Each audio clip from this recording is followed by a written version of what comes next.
et à tous. Je vais vous parler de deux domaines différents, les drones et la maintenance. Plus en détail, je vais vous parler par exemple de l'histoire des drones et de leur application dans la maintenance.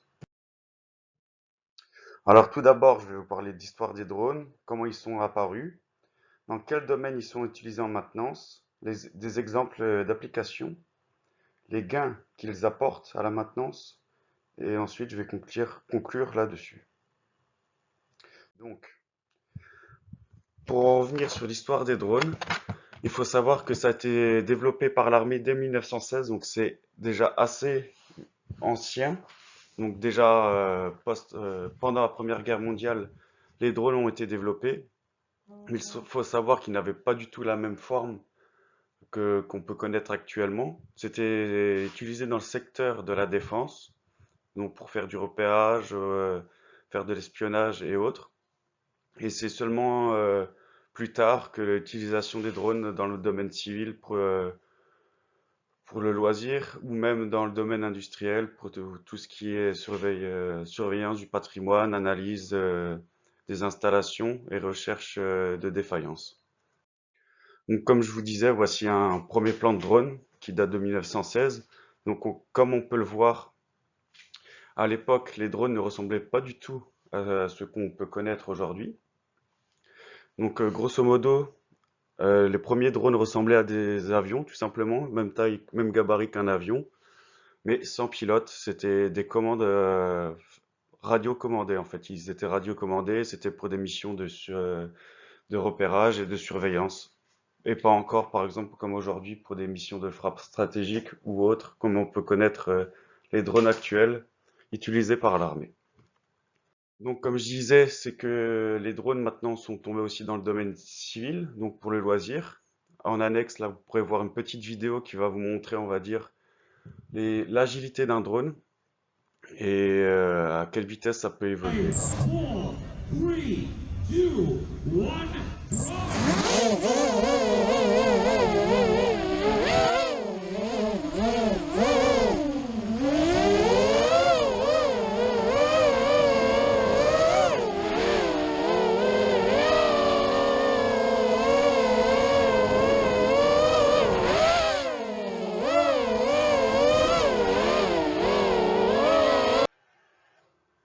Donc, pour savoir, cette vidéo est issue du championnat du monde de drone qui se déroulait à Dubaï.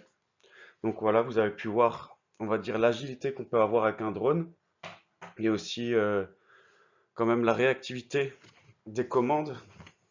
Donc ça peut amener un grand avantage que ce soit dans le loisir ou le domaine industriel. Donc pour le domaine industriel, nous allons le voir tout de suite. Donc voilà, comme je vous disais, maintenant nous allons voir les drones et la maintenance, donc leur utilisation pour la maintenance.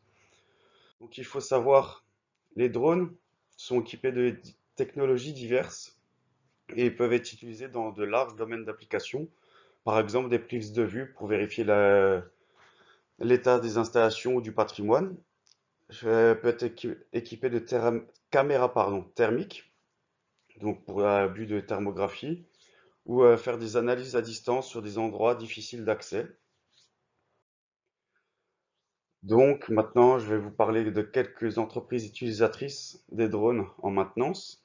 Donc tout d'abord, nous avons la SNCF qui utilise ces drones principalement pour faire de l'analyse, que ce soit en thermographie ou juste vérification d'état de certains équipements, mais également pour surveiller ces infrastructures. Donc, ils les utilisent principalement pour la surveillance du patrimoine, savoir l'état, par exemple, dans lesquels sont les voies ou les différents bâtiments, mais principalement pour des endroits assez inaccessibles ou difficilement accessibles pour nous en tant que techniciens de maintenance. Donc, ça limite les coûts mis à mettre en œuvre pour le technicien ainsi que les formations.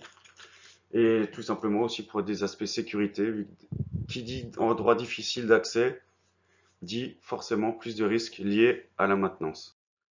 Donc il y a aussi Engie qui utilise les drones en maintenance. Donc il faut savoir que eux c'est aussi surveillance d'infrastructures, thermographie. Et comme vous pouvez le voir, c'est quand même des installations assez complexes et pas mal de petits recoins qui peuvent être difficiles d'accès pour un homme, donc et même qui peuvent atteindre des hauteurs assez impressionnantes.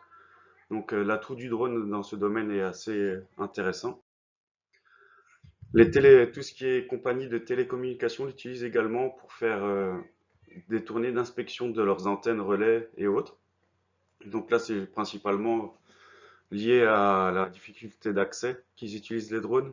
Comme ça, ils analysent si leurs tours émettrices sont en bon état, s'il n'y a pas eu de dégâts liés par exemple à la météo ou des intempéries, suite à des tempêtes, grêles ou autres. Donc il y a aussi Airbus qui utilise les drones en maintenance. Donc là, c'est principalement comme les autres que je vous ai cités avant. Inspection de l'appareil, vérification de l'état de la carlingue. Donc pour les inspections de l'appareil, par exemple, c'est pour limiter, on va dire, les moyens logistiques à mettre autour, pour accéder aux endroits difficiles.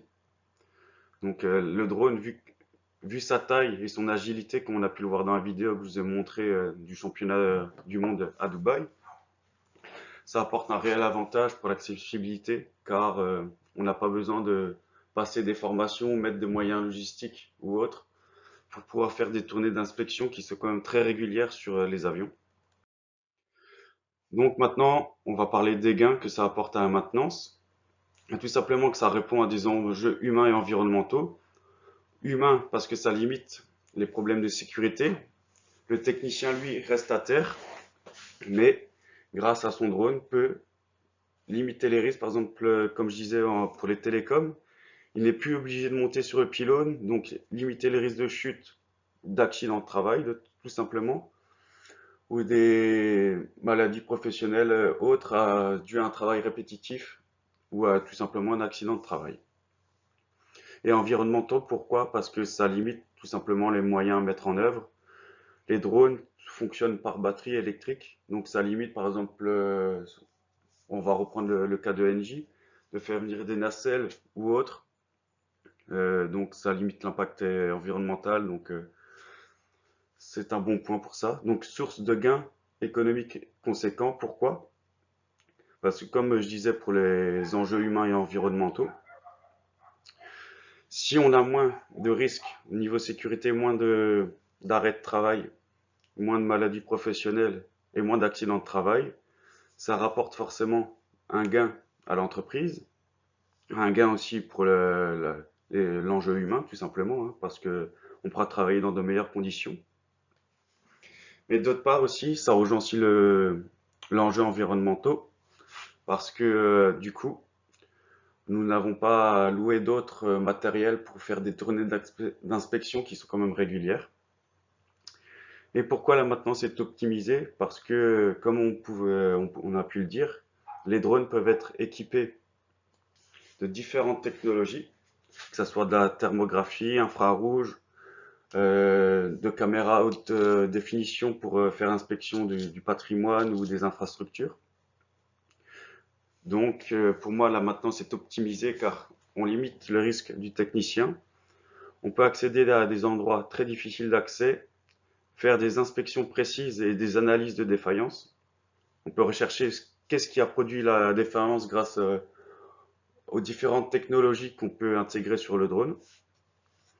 Et tout simplement travailler plus en sécurité et permettre aussi tout simplement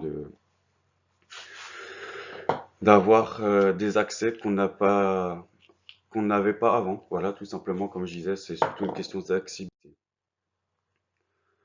Donc, en conclusion, c'est des gains conséquents pour la maintenance, comme je vous ai dit avant. Donc là, par exemple, derrière, vous pouvez voir l'exemple de drone de l'armée de l'air. Donc vous voyez, par rapport au premier drone que je vous ai montré, c'est complètement différent. Et c'est un défi important à relever parce que la technologie change, sans cesse.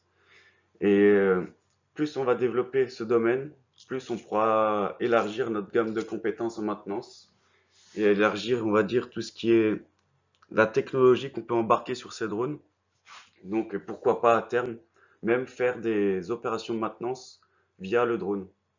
Donc c'est-à-dire peut-être équiper le drone d'outils qui seront eux aussi de guider à distance, donc limiter du coup les risques pour les techniciens et faire des opérations de maintenance délicates à distance et dans des endroits inaccessibles.